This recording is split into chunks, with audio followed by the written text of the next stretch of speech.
Man, we are going back to the classics with this one. This is not a part of a series. This is not even live commentary. This is just a regular, good old ranked match that I'm showing you guys because I really enjoyed the fight and I really want to showcase this one. Now, I've faced some very, very good Alexander Gustafsson players in the past, and a lot of times these are players with a wide library, a massive library of combinations, and they're usually pressure fighters, and to beat them I have to do a mixture of grappling and kickboxing and using the clinch and just mixing things up really well to be able to stop these guys. But the interesting thing about this particular Gustafsson player, and the reason why I want to showcase this, is because he was using Gustafsson in a very similar way to how I use Jon Jones on the feet. And this is something that I've always known is possible because they do share a couple strikes. I know they have the teep. Jon Jones has a front teep.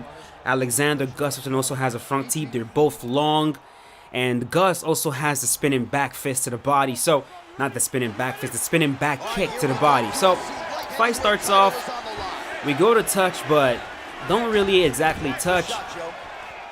And what you'll notice right away is that he's not going to be throwing a lot of combinations.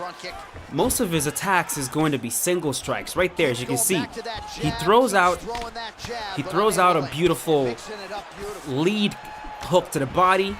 Then he follows up with a jab. See, singles. That's all he's thrown so far. And he's also pressuring. He throws a jab, backs out. Throws a cross, backs out. Throws a nice, beautiful lead hook to the head.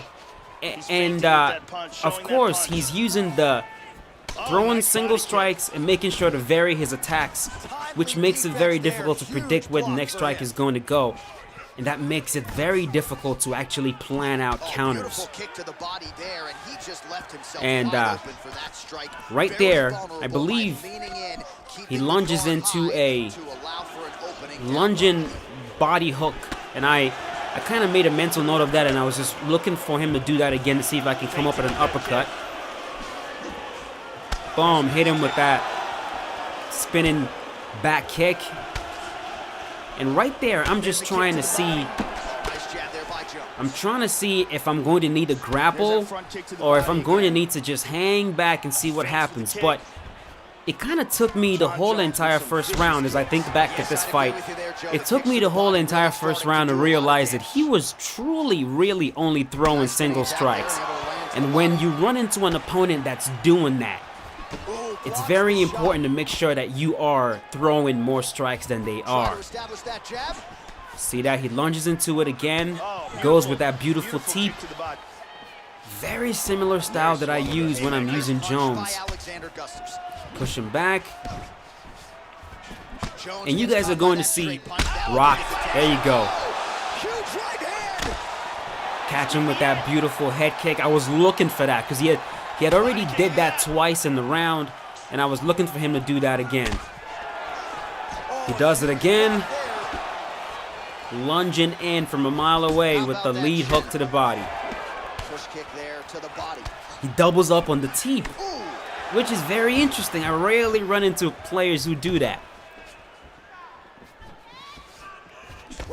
But you're gonna see in round number 2, that's when I believe he truly shined. In round number 2, you start to see him really showcase his ability to maintain distance, because in round number 2, I'm gonna start to push him. Because I told myself, man, this is not the type of fight that I'm going to win hanging back like this, because he's not giving me anything to counter. Look at that. Another beautiful, the way he leads, beautiful teep right there, goes to the head. I mean, the variety of his attacks. Singles, making sure it's all varied. Very difficult to read. And at this point, I'm telling myself, okay, to be able to play this game that he's playing right here, I'm going to need to up my aggression. And to up the aggression, we're going to need to move forward, and we're going to need to really get this man fighting. Let's see if we can make him work. Make him work, see if we can gas him out. A lot of times when you pressure opponents backwards, you force them to whiff. They whiff over and over again because they're not used to fighting players that are constantly in their face. So that's exactly what I said I'm going to do in round number 2, and let's watch and see how he handles it. Here we go. Round number 2 about to start. All right, round 2. For some reason, though, we're not able to touch. All right, so here, immediately he notices that I am pushing forward. And watch what he does with the teep. This is exactly what I try to tell you guys to do. He goes to the head. You notice he's going to be looking to send me back exactly where I came from. Look at that. Beautiful jab, teep, pushes me back. So when I close the distance a little bit, he takes away that distance I closed. It's so effective. And he's also making sure to keep his offense very high. So every time I think I'm settled, boom, he teeps me right back. I'm like, God damn. I close the distance, he takes away that distance I closed. He's going to do it again.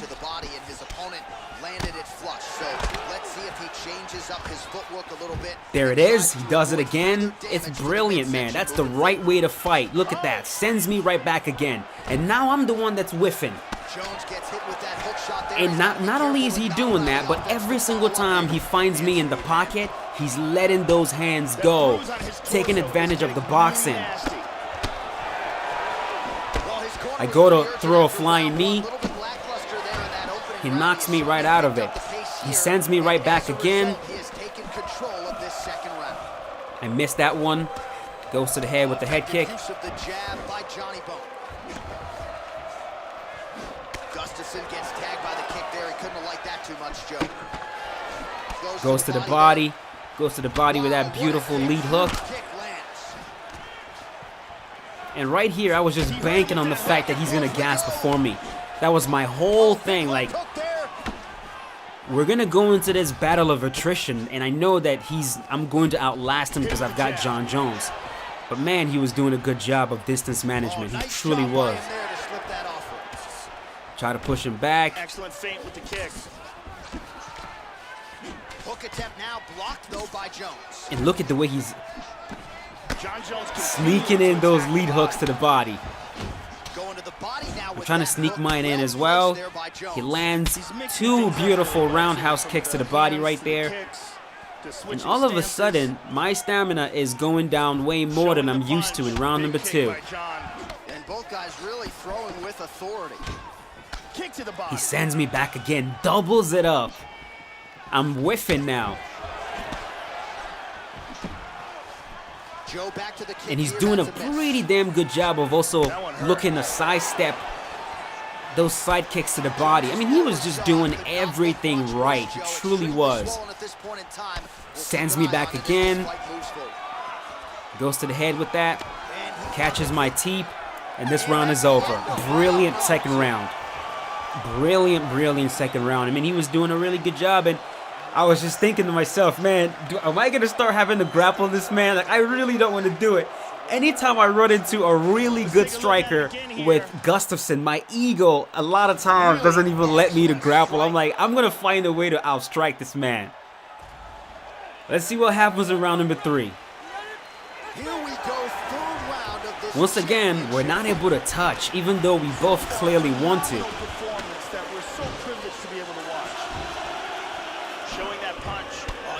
Lands that beautiful teep again. I return fire with the teep. A lot of strikes to the midsection here in the latter stages of this fight.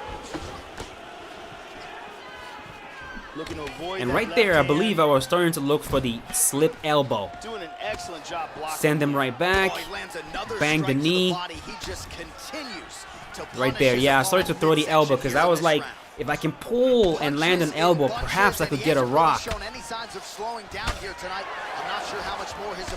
And right there, boom, he rocks me. Blast another knee. And now I'm on my heels. I'm running, trying to back up. Clearly this man is winning the fight so far. I missed that again. The one thing that's saving me though is because I know that he's going to want to go to my head after I miss. I stay very close to him to prevent that head kick. Rocked. This is where everything changes. Flying knee. I'm like, fuck this. Got him. I rocked him, and now I'm going to tee off. I'm going to try to vary my attacks as much as possible so he doesn't know where the shots are coming from. Roundhouse to the body, go to the head, go to the leg. We're going to go to the head again, sit him down. You see how it's going up and down and up and down. Classic single strike high variance. Go to the body. Watch how I'm varying these attacks, man. Going high, low, high, low. To the body, to the head. Go to the head again with the axe kick. Go to the body, sit him down. Oh, I knew at this point he was done. Rocked him again. I believe we're going to go for the axe kick again. He knocks me out of that. Kick him with the oblique to prime him for a shot to the body. Spin to the head. And the fight is over right there. Woo! What a performance though, man. If I'm being completely... This man... It was one of those fights. It's like when Israel was asked what his toughest fight was, and he described it two ways. He said mentally his toughest fight was Anderson Silva, and physically his toughest fight was against Kelvin Gastelum. A lot of times when you run into opponents in the game that makes you really think, you actually do feel that. It's like, wow, this was a mental workout. Like this was we both played the thinking man's game the whole entire time, trying to outthink each other.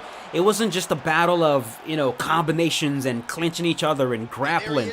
There was some serious mental warfare going on, and I feel like we both experienced that in this fight. And afterwards, I sent the man a message, telling him good fight. I really enjoyed how he used Gustafsson, and that is why I am showcasing that to you guys today. If you guys enjoyed the video, please leave a like for my man right here. Great performance with Gustafsson. I would love to run into more players that play that way. It's very fun. It's very interesting. Makes for great content as well. Just watching the fight is so beautiful. Just overall, really good. Anyways, that is it. Thanks for watching. I'll see you guys tomorrow with a brand new one. As always, stay safe. Ladies and gentlemen, and nice to have a see wonderful day now as he celebrates with his corner. That was as dominating a title defense as we've seen thus far this year, as he knocks out the #1 contender, and really in so doing sends a message to the other contender types at 205 pounds that it's going to take your best night and best